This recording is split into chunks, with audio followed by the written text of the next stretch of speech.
आज जे दुपारी 12 ते 2च्या दरम्यान जे रेणुका माता मंदिर परिसरावर जे प्रकार घडलेला आहे,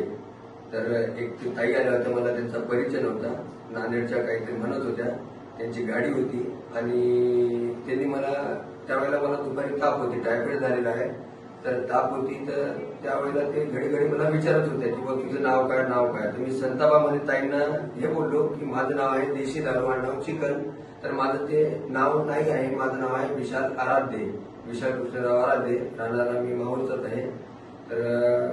जे मी कोणी भाविक भक्त येणार आहेत त्यांना मी माफी मागतो व ताईला व त्या भगिनींना सर्वांना मी माफी मागतो की माझं नाव आहे विशाल आराध्य. तर माफी याच्यासाठी की आता त्याच्यानंतर माझ्याकडनं अशी पुन्हा गलती होणार नाही आणि पुढील कारवाईसाठी मला माहूर पोलीस स्टेशनला इथं बोलवण्यात आलेलं आहे. माफी मागतो.